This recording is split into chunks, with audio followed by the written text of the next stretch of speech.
అల్లు అర్జున్ విషయంలో ఇంత జరిగితే హైకోర్టు వెంటనే బెయిల్ ఇచ్చిందని, రాత్రి 12 గంటల లోపు జైలు నుంచి వదిలిపెట్టాలని చెప్పిందని, రాత్రికి రాత్రే నేనెందుకు వదిలిపెట్టాలని, అల్లు అర్జున్కి కాలు పోయిందా కన్ను పోయిందా దేనికి మీ పరామర్శలని, తాను సీఎంగా ఉన్నన్ని రోజులు ఎలాంటి బెనిఫిట్ షోలకు గానీ టికెట్ల రేట్లు పెంచుకోవడానికి గానీ అనుమతి ఇవ్వరని సీఎం రేవంత్ రెడ్డి అసెంబ్లీలో తెలిపారు.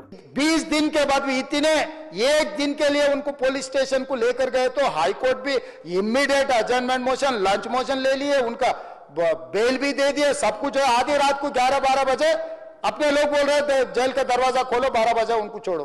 अरे भाई कहाँ है प्रोविजन, कहाँ से छोड़ू मैं? అంటే ఈ సినీ ప్రముఖులు ఒక్క రోజు కోసం పోలీస్ స్టేషన్ పోయిన ఇంటికాడ క్యూ కట్టి ప్రభుత్వాన్ని తిడుతుండ్రు, నన్ను తిడుతురు, అతన్ని పరామర్శిస్తున్నారు. ఏమైంది అధ్యక్ష? అతను కాలు పోయిందా, కన్ను పోయిందా, చేయి పోయిందా, ఏమైనా కిడ్నీలు దెబ్బతిన్నా, ఏమైంది?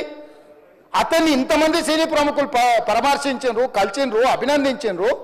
కానీ ఆ పిల్లగాన్ని కనీసం అన్న పరామర్శించడానికి సినీ ప్రముఖులు ముందుకు రాలేదంటే సినిమా